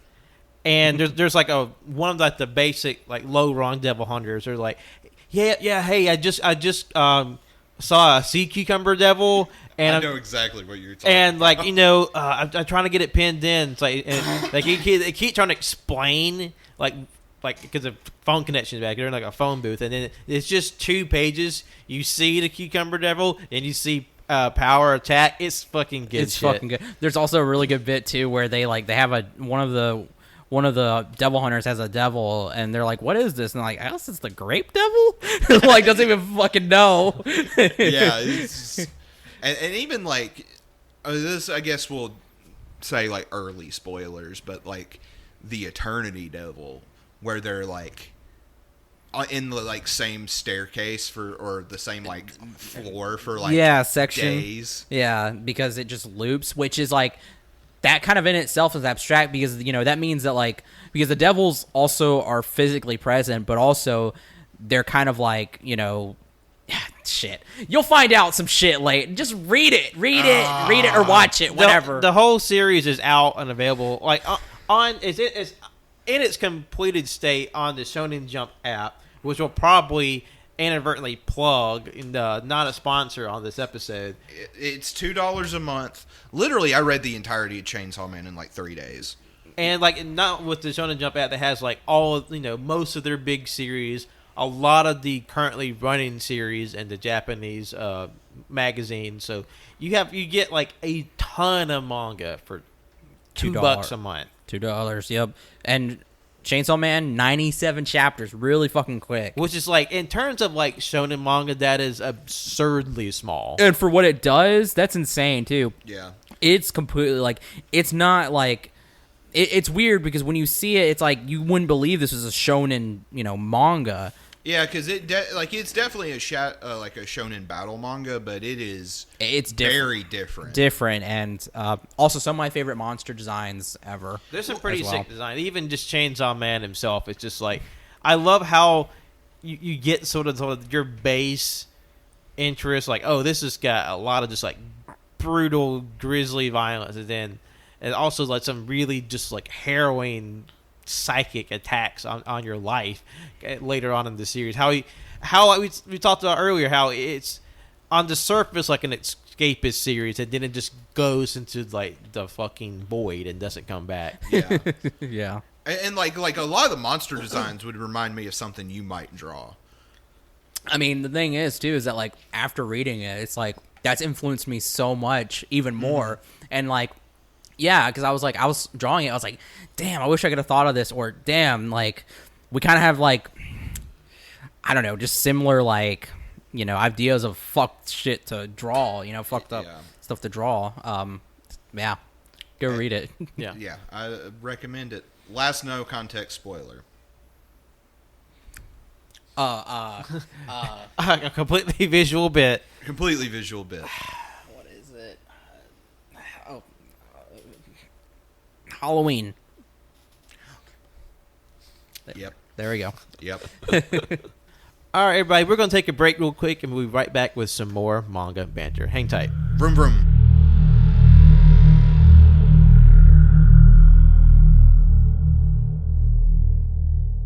Welcome back, everybody. We're now in Volume 2, Episode 225. We got some more manga to talk about. Very funny. Playing with the House money. Yep. The house always wins. Yep. And since we're in my house, it means John and I win. Oh, dude, that's not cool. We just talked about us taking over this cat. Fuck you. Well, because the thing is I played you both against each other, and now, yeah, fuck y'all. I fell for it. Damn it. Yeah, this is. I'm a Machiavellian. This is a very circuitous JoJo trap. Oh shit. You fell into my stand. I'm trying to come up with like, but I also have this ability. Like, I don't know. I'm just gonna accept defeat. Like how like Joseph is like, if I don't fucking die, god damn it. See, what you don't know is, John, that we sent our stand into your body, and they shrunk down and multiplied. So they're actually when you cough, that's actually our stand punching your lungs and air sacs. Yeah. God, what are y'all stands fucking asbestos? Asbestos driver. My stance is called the Cure, but it doesn't cure you. It fucks you up. It's ironic. There actually is a stand I know in JoJo called the Cure. Pretty cool. Yeah, my stand is actually called Irony, but it's based off the Alanis Morissette song. That's not actually ironic, which is why it's ironic. Rocky. That sounds like something you'd do. But you have one pulled up among. Yeah, I have a series that it came out just earlier this summer. June 27th was the first day, and this is a new series on the Shonen Jump app called The Hunters Guild Red Hood, and I really like this series. It's the sort of take. It's just kind of a take on Little Red Riding Hood, if you could just guess from the title. But I just loved how like scratchy the art style is, and how it sort of is very reminiscent of like these old like illustrated of like bestiaries and like medieval type. Oh yeah. And I just love the art style. Manuscripts. Yeah. And in this world is just besieged by werewolves, and it's sort of like this very paranoia-based thing. Like, werewolves exist, but it's not like not necessarily you are attacked by one, you turn into one. It's more like it's spontaneous. Someone can turn into a werewolf at any moment, and you won't know because they just turn and they know it instinctively to hide their presence from others. So, okay. And so you're just literally anyone can be living as a wolf at any time, and they can just sort of burst out and attack people. And what makes the werewolves a little bit even more unique is like how physically different they are. Or you get to the basic lupine design, but how some of them in their like attacks and violence like border on like body horror. How like there was one werewolf they fight earlier on, and how they go to swallow up the main character and their mouth opens up like the Demogorgon from Stranger Things. Like it's really shit. That's like the werewolf alien from Ben 10. Yeah. I don't know if you remember that one. Yeah, I remember that. He's one of my favorites. Yeah, one of my favorites too. Yeah. So you can swipe through that, but I've been really enjoying it. It's only been out for 6 weeks so far, and that's one of the fun things about the Shonen Jump app is like getting a new series and like reading it in real time. Although there is sort of the crushing defeat because a lot of series in the Shonen Jump that's based a lot on popularity, so they have weekly popularity polls, and sometimes there are series that don't make it. So there might be series you're really into that sort of gets dropped after like 19, 20 chapters or so. Because there's a series that came out last summer called Zip Man. Yeah, I loved it, but then it got dropped. It got canned. I was really sad about that. I was gonna start. I'm still gonna read it, but like I remember I was gonna start it with hoping that like it was a continuous. But I saw that I was like, damn. There's another series I like. I think it started last spring called Psychic Seer. It had this like really crisp art style, and like it actually had some really kind of unsettling imagery in it. But it unfortunately got canceled what the too. Shit? So I really hope that this Red Hunter series keeps its pace because it has some pretty cool fights. And yeah, I've been hearing buzz about it, so I hope so too. It looks sick. I really have enjoyed it so far. That one werewolf, its eyes kind of reminds me of a fucking like some cartoon bear from something. I can't think of it. Right? It kind of Gurr from Invader Zim. Yes, it reminds me of fucking Gurr. Just like these sort of like these wall-eyed, big, like googly eyes. It also that style kind of reminds me of Horikoshi. Yeah, it's very in a similar like sketch like how it's like there's kind of like really kind of quick lines and like just a conveyance of motion even if they're just kind of standing still. Yeah, and like there's some pretty impressive like weaponry. Like one of my favorite bits is they talk about how silver can harm wolves, but it's not strong enough. So what they use instead is a type of special metal called wolfonium that fights against werewolves, and they have a series of firearms that are sort of strong enough to withstand the wolf attacks and to fight it, and they're called the Chekhov series. So there's some really just like nice little puns. I mean, could they? I don't know. It's fun. I mean, it might sound a little like hokey out of context, but like in the context of the story, it's like that's pretty. Oh, funny. In Gundam, they fucking I think the reason why the Gundams are called Gundam is because they discovered a metal called Gundamium. Yeah. Like, okay. I was just gonna say though, like, isn't there a plant called wolfsbane? Couldn't they have called it like wolfsbane? But wolfsbane's not a metal. I know, but like you could have just called it that, like name it after that. Well, that'd be too easy, Wenzel. That's more easier. I just think it's great, and there's a great bit where they fight. Spoiler, I guess, a giant wolf, and the woman who's sort of taking the main character under her wing. She has a great bit where like she turns her attaché case into like this weaponized flail, and the way these spiked chains looked on it is sick. Like it's really impressive. What Shit, hell yeah. So of the new up and coming series, I put a vote of confidence to the Hunter's Guild Red Hood. Hell yeah. Speaking of the app, two series I'm gonna talk about just because really quick. I can't say too much about them because I want everybody and everybody listening here to catch up. My Hero Academia and Jujutsu Kaisen, because My Hero. A little series you might not have heard about. My Hero. No, My Hero Academia with with where their trajectory right now is pretty fucking crazy. And I'm curious to see where it ends because it's gonna end fairly soon, from what Horikoshi has said. Not this year, but probably within the next couple years. Yeah. So, but with Horikoshi's art is just. It was already great starting out, but over time, it's just gotten better and better. And the fucker just draws incredible fucking scenes and just.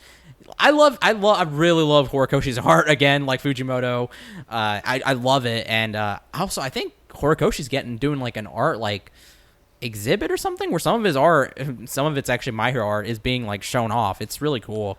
Because there's some of his designs I think are really amazing, but also I'm kind of as an artist, I'm kind of dude, I feel like if I came up with that, I would want to kill myself because there's some of their costumes that are so intricate. I'm dude, you have to draw this 10,000 times.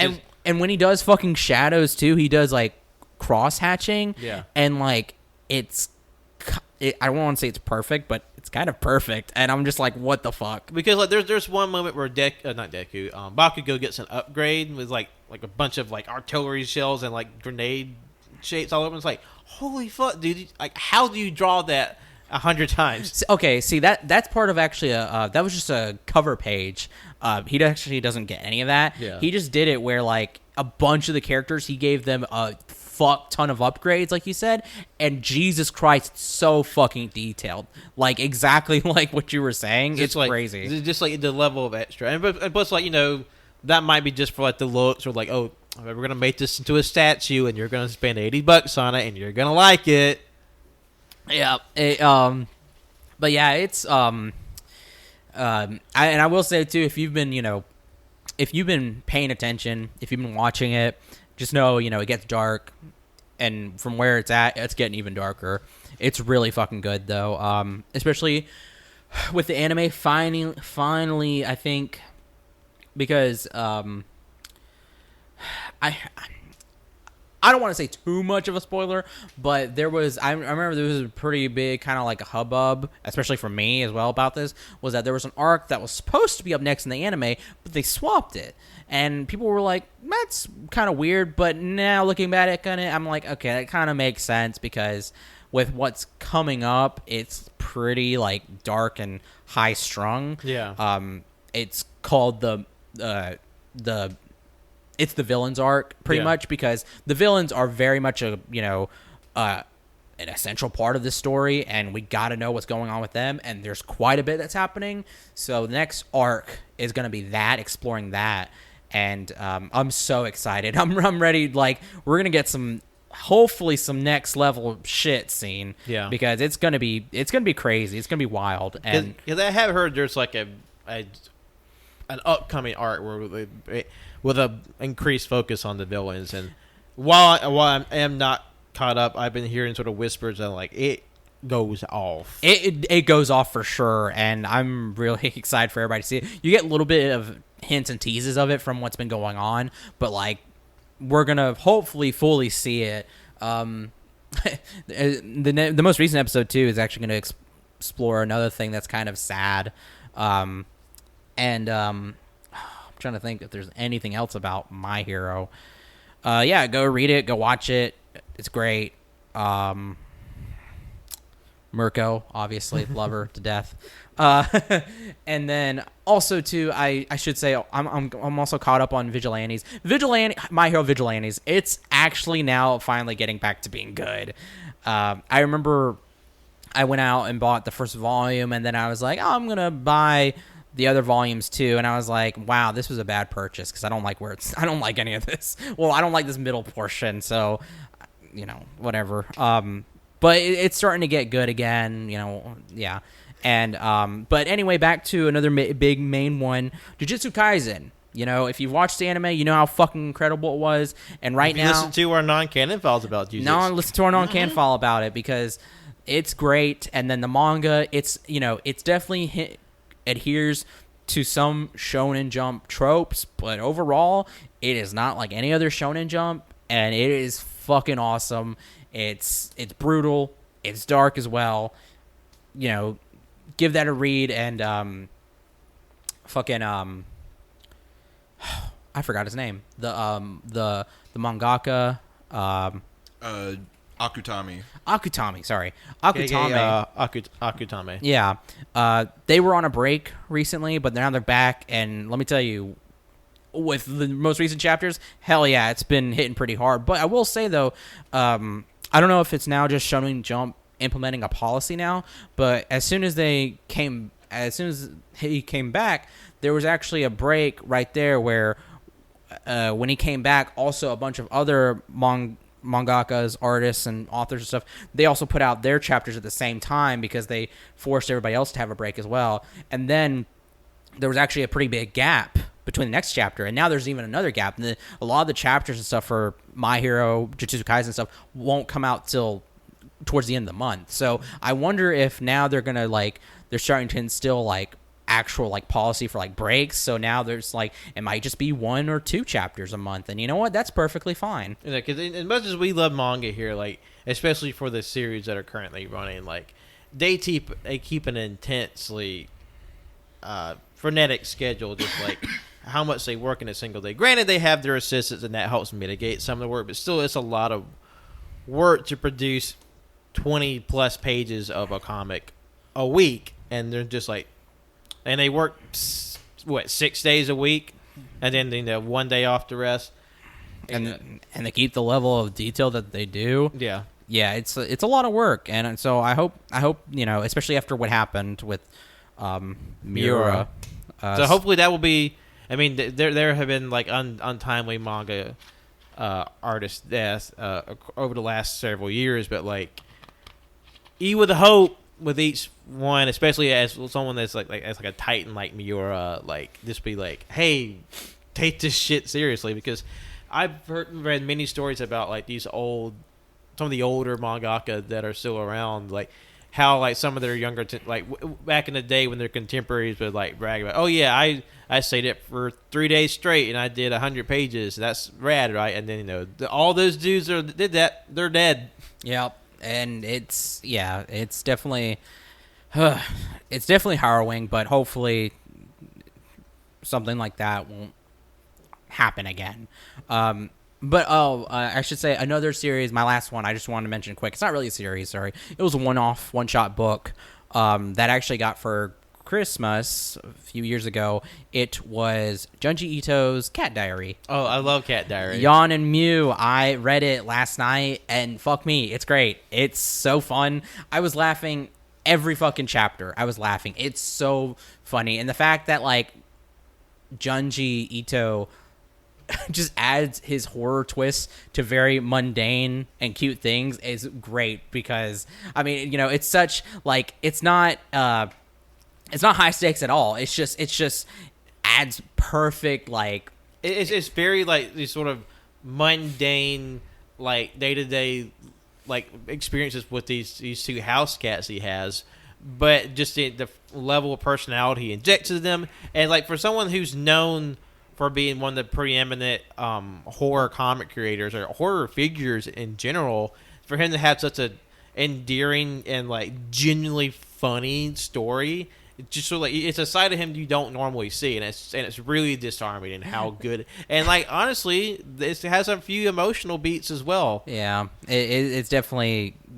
Yeah, it definitely gives you the range of the human experience, I think, in this funny story about 2 house cats. And I'm you know what? Yeah, this is it's so. Oh my god, I'm trying to think of all the bits. It's so fucking funny, because there was a part in there where one of the cats, Yon, is sleeping, and he looks at him and he's like, Yon sleeps weird, and the fucking face that he draws, I'm like, that's captures perfectly when you have these fucking cats that just sleep, or these animals who sleep in really weird positions. It just where it looks like super fucking uncomfortable. yeah, It's and like, this cat got ran over. no, that was actually what it was fucking about. It was sleeping under his swivel chair, and he was like, it looks like he already got run over, but he was just like laying his head down on the fucking leg of the chair, and it was so cute. And then there was also one too where they have this cat tower, and Mew, their other cat, their younger cat, he likes to get up on the tower just like but Yon's at the very fucking top, and it has that hole on the top where the belly sticks out. It's so fucking cute because Yon will sit up there with his fucking belly through it, but Mew at some point was able to climb the tower and get him off of it by like swatting at him. So he took the top, and Junji Ito was like, "Yes, like you did it, like you're the king." He loves Mew so much because Mew was actually literally the book starts off with his fiance at the time, but now his wife. She was like, "Hey, can we get this cat?" And he's like, "I don't want a cat. No, we're not gonna get a cat." And then it cuts to him driving miles like out of the fucking like miles far out of the way to pick far up out of this the way, cat. and he's like, "We're getting a cat, I guess." It's so fucking good. And like the juxtaposition between both cats, because one cat is like this very fluffy, cute, like adorable. It's a Norwegian like forest cat. It's like very like fluffy and big eyes and very adorable. And the other cat is like this very like gaunt, intimidating like cat, and very appropriate to Junji Ito's life. It has a skull-shaped mark on its back. His back, and there's actually he puts actual fucking pictures in the book of the cat, and I'm like, holy shit, that's a skull face on its back. That's so cool. And he talks about how quite often at the first he's like, it's a cursed cat. He's like, we're bringing a cursed being into our new home, and it's so fun. I love Junji Ito, especially like just his interviews and stuff, or like the one fucking just bit where he's like, yeah. Nyan nyan. Nyan nyan. Or when he hits the whip and nay. Yeah, I don't know. Have you not seen that gif of him hitting the whip and nay? No, I don't think so. I'm going to show you. I got it saved. I gotta see it. Yeah.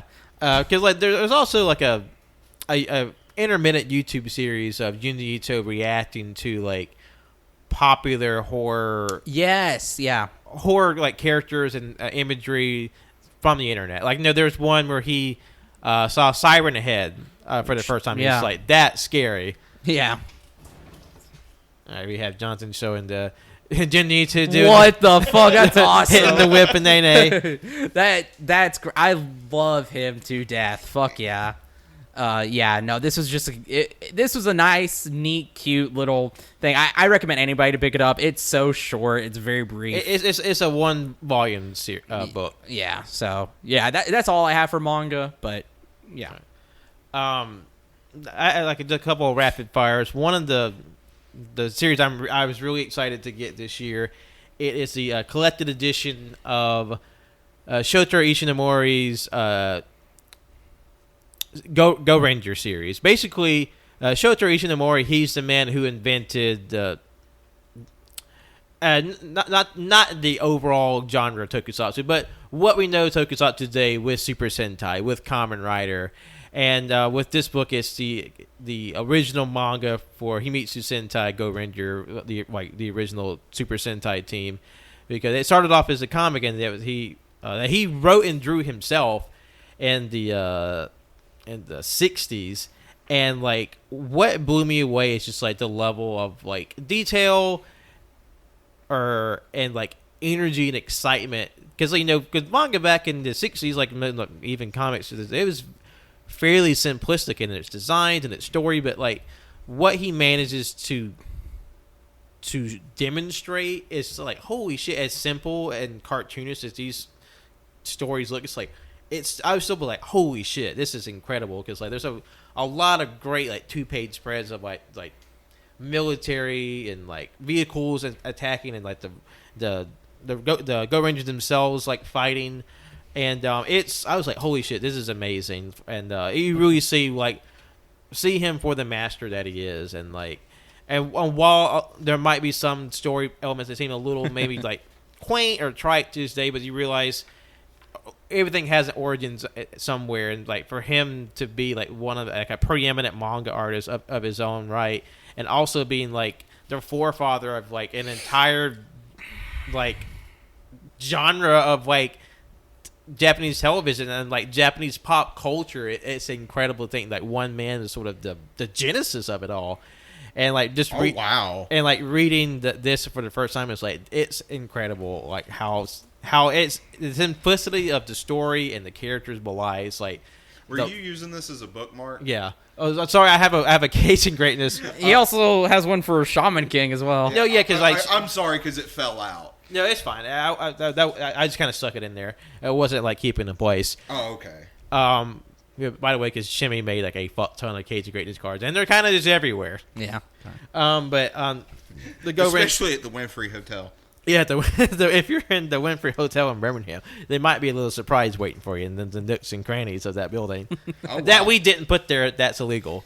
But I loved it. It's a single volume book. It's a complete collection, and it's put out by Seven Seas, which is a I don't want to say newer, but like it's definitely gotten more acclaim lately with some of the series that they've gotten the rights to release in the States, and I'm extra excited for the complete collection of the original Kamen Rider manga that's coming out in December, and it's a whopper. Like it's over 800 pages in a single hardback volume.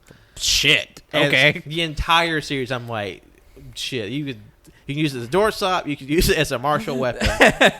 Fuck. That's good. And that would be probably like the biggest manga I would have bought today, and I can't wait for that. Sorry. Go ahead. Speaking of big books, Jeff Vandermeer, who wrote the Southern Reach trilogy, Annihilation, he has this trilogy of books that for the longest time you couldn't get anymore physically.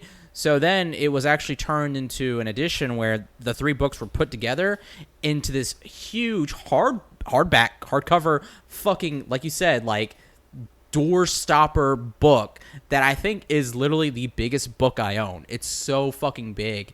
Like, I'm fairly certain you could like bash somebody's head in with it. Like I want to say it's probably about as big as my face. Like it's so in terms of like the thickness. Yeah, there's a lot of visual hand it's fucking. Sorry, thickness is probably about like.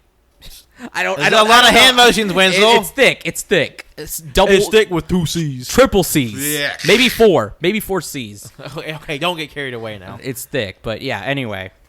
Some other rapid fire series. I started an old classic Detective Conan. There's a known in the States case closed. I found like an original volume 1 of the English release from like 2003 on like a used bookstore online. What the hell? And like, because I had I'm still technically in it, but I had a hyper fixation about in the spring of this year of like detective stories, and I really loved the story of Case Closed. In case you don't know, it's about a Conan O'Brien. Conan O'Brien, yep. It's a true story. It's an adaptation of his boyhood adventures. No, it's about a high school detective who's sort of peerless in his detective skills, and he's actually called upon very regularly. That fucker's in high school?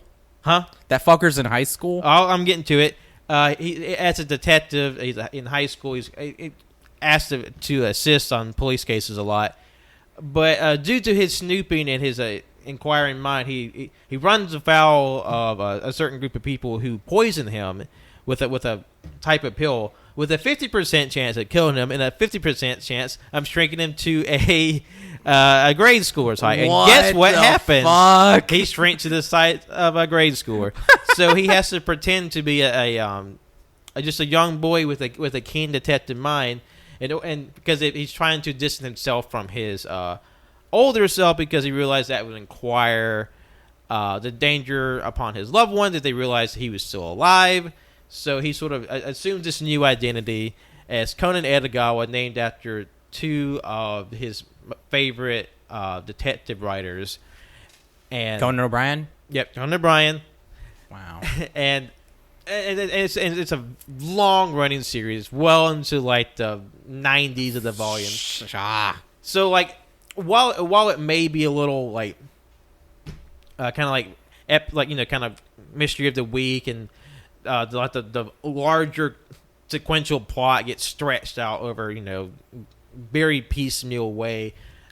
To me, like, I still enjoyed just kind of the fun of it. Obviously, I don't have every volume. I sort of like managed to find a few volumes here or there later in the series, and you can kind of pick up. I mean, there obviously is a plot, but like it's kind of stretched out. There better not be 90 volumes in your room right now. Not in my room right now, but there may be coming in the mail at some point. Oh my god! If Colt can spend all this money in the library edition, why can't I buy 93 volumes? It's different if it's 90 volumes of this goddamn Conan O'Brien kid.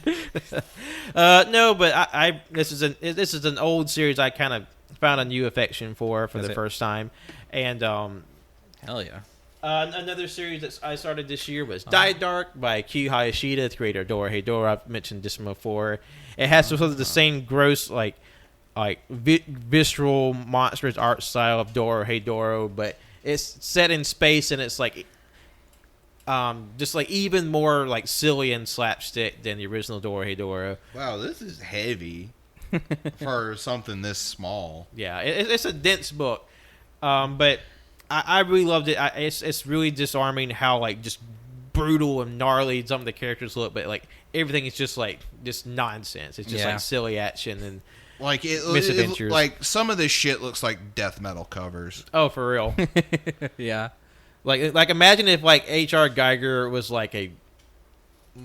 into death metal and like crusty punk shit. Like it's just like gnarly looking. Man, this is so sick. I wish I would have capitalized on getting the first one, because now it's like it's so hard to fucking find. You can find the second volume everywhere, but you cannot find the fucking first. Yeah. Damn. Because I was excited to read that, so like literally the day it came out on Barnes & Noble, I like ran out. Like literally, it was funny because I had like a date later that night, and I was like, hold on, before we meet up, let me get this manga real quick. Yeah, hell yeah. So like it's really good. I guess a couple others like Dorohedoro, the original series by Q Hayashida, great. Dr. Stone by Riichiro Inagaki and Boichi, Shonen Jump app, crazy good time about this. The world resetting after 3,000 years of being frozen in stone. Oh yeah, the first volume of Golden Kamui. Hell yeah. Yeah, I actually had the first two. Golden Kamui is a great series. Yeah, Colt keeps fucking sending me out of context bits, and I love it because like it's about a veteran of the Russo-Japanese War trying to find a lost gold to help his dead friend's fiance, to help her get an operation to save her eyes, and sort of this like long madcap journey to find it.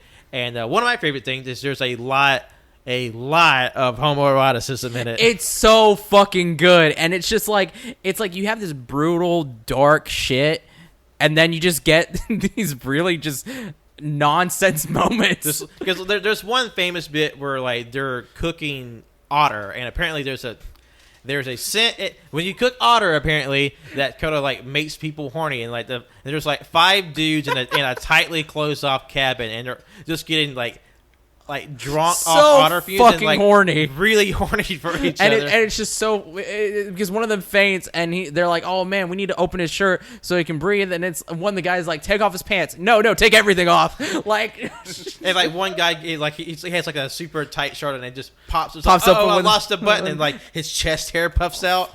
It's good shit. And then there's another fucking bit where the female, the girl, whatever, Serpa, she's an Ainu girl. Ainu is the indigenous Japanese population of Japan. Her eyelid gets stuck in somebody's button. I think it was the main character's button, and he asked one of the characters, "Hey, do you got to piss?" He's like, "Yeah, sure." Piss on her eye. Like what? Like because it needs to. It doesn't. They needed something. They don't have anything. Any like anything lubricated or whatever to get her eye stuck out of the button. So he's like, you gotta piss on her eye so they can get it out of the button without tearing her eyelid out. It's so fucking good. It really balances like drama and humor very well. Yeah. And lastly, it's a really cute heartwarming series called Witch Hat Atelier. It's about a young girl who adores magic. Through her own curiosity and negligence, she sort of causes an accident, but it sort of leads to her to learn how to use magic. And they have a really interesting magic system, how it's based around script and how like using like ink brushes and writing to conduct magic. But in this world, it's assumed that wizards are able to produce magic on their own. But the truth of the matter is they have to, be able to be fluent in writing these symbols and like script, and they have to conduct it in secret. So wizards operate openly in the mortal world, but because magic is based through writing, anyone can use it technically. Yeah. So in order to keep that secret, they wear these long robes where they write the symbols and sigils in secret, so it looks like they could just perform it out of hand. Oh. So that's a really interesting like sleight of hand in there. Yeah. And I would think it's a very cute and heartwarming story. It was like it has like a lot of like nice like little lessons in there, like basically like learning, taking things that are difficult to learn and sort of adapting it in a way that's easier to sort of manage, and like learning how to overcome like anxiety. And there's just a lot of really prominent lessons to learn from it. And plus it's just I just love the art. It's very much It's really good, like a manuscript, and how it's like the cross hatching on it, and like it's I had the first 3 volumes that I really loved, and the artist for this series, creator Kamone Shirahama, she actually done a good bit of work for Marvel Comics too. So in addition to her own original series. Oh, cool. So it's I think it's a underrated favorite. I think that's worth a read too. So that's my What rapid about fire. I do have one more, and that is the this collected edition of Monster by Naoki Urasawa, a master in his own right, inspired by the creator of Astro Boy. This monster is about a surgeon in Germany who makes a split decision in his heart, because he has to choose between saving 2 people: the rich not founder, but like he gives money to the hospital, a rich donor. Oh, yeah. And saving a young boy who is shot in the head.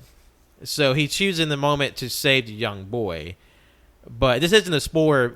It's sort of the premise of the series, but the little boy grows up to be a serial killer. Yeah, fuck. And so like it's him sort of tracking the boy down to sort of to make up for his like choice, because he made a choice because he was wrestling with like how doctors get rich and sort of how they sort of choose. A lot of them forget to help. Why they became doctors, to help people, that to make healthcare accessible, and it's like a lot of them just care about getting rich and like stratifying medical care and sort of just living the high life. So while he chose in a moment to do the right thing, like hell came with it. Road to hell is paved with good intentions, and sort of like. Well, and you have no idea that would ever happen. And it's really interesting, sort of like the completely unforeseen consequences to people's choices, even good ones. And so like how he wanted to save a little boy's life, and that little boy grew up to be a mass murderer. Fuck. And so like, what do you do with that information? Like what would you do if someone you helped went on to hurt someone? Like how would you be able to reconcile that? And so like, and this is an exploration of that to like a very like chilling degree, because of one man's dogged quest to stop a monster, and the lengths he goes on that quest. Hell yeah. So yeah, that was a lot of just like rapid fire manga. Yeah, no, it's fine. All of them are great series, and I know it's we've been throwing out a lot out here, and just there's so much to say. Yeah. So I would say, John, of all the series we talked about, which ones really stood out to you of the ones you haven't read? Do you think you would like to try out? This may be a cop out, but a lot of them, honestly, like a lot of these are like really cool premises, like the one about linguistics that you don't really see stories like that. Yeah. There's just like a lot of really cool creativity, and then like of course like the premise to Monster is just fucking wild. That's so fucking intriguing to me. And like I'm borrowing Colt's Goodnight Pun Pun. probably going to start that soon, but Yeah, the emotional labor involved with that. yeah, I was just like, fuck. So, I would say we have a nice catalog of stories to choose from. If you haven't pick these up yourself, if you're a manga reader. If you're not a manga reader at all, you have a lot of stuff to choose from that's outside of what you may find on the the typical shonen I guess read through. Not that there's anything wrong with that, because we love shonen here. We love like big fight action throwdowns. But of course, we also have a little bit of range for something that's a little outside just a regular punch 'em up shonen manga. Oh yeah, for sure. So, all right. Well, thank you all so much for listening today. We had a great time. We hope you enjoyed yourselves. You can listen to us wherever podcasts are found. That's SoundCloud, Apple Podcasts, Spotify, Anchor, Google Podcasts. We're on all of them. Be sure to like, rate, review, subscribe on all those platforms. Helps us out, keeps us visible, puts us in front of you listeners, and we always appreciate you when you do it. You can follow us on our socials on Twitter and Instagram at AYCH Podcasts, Letterboxd and Facebook at AllYouCanHear, Twitch at twitch.tv/AllYouCanHear, and YouTube as well at AllYouCanHear. On the AYCH's upcoming events, you can look forward to on Tuesday a brand new episode of The Late Takes, where Tanner interviews one of his friends from the wrestling Twitter scene. He has a podcast who talks about wrestling, and I think that'd be interesting to see all the different interesting people that Tanner has met on his 10-plus years on Twitter, and that'll be a brand new episode. And plus, it'll be someone outside of AYCH's family, so you see all the different people and characters from there. Now, on Thursday, you can look forward to the Cage crew reviewing a very highly anticipated Cage film, and that is the 2021 indie classic, new classic that is, and that's Pig. So, and lastly, you can follow me, Patrick, on Twitter, Instagram, and Letterboxd at John Lost His Name Art, on Facebook at John Lost His Name Art. My name is Jonathan. You can follow me on Twitter at JONIIBY24 and John Owens12 on Letterboxd. I'm Winslow. Thank you for listening. Follow me on Twitter at Winsy Wilkie. Follow my art Instagram at World of Winsy. Go into my link tree. I have my Goodreads and my Letterboxd in there. You can go check out some reviews or whatever. I do most of my reviews on my Twitter and Instagram platform, but I'll implement those on my more dedicated stuff like those two, Goodreads and Letterboxd soon. So yeah, go check those out. And go read some manga. Go watch some anime. Yeah, have fun. Yeah, get into it. Yeah. All right. Y'all have a great night, and we'll be talking to you all very soon.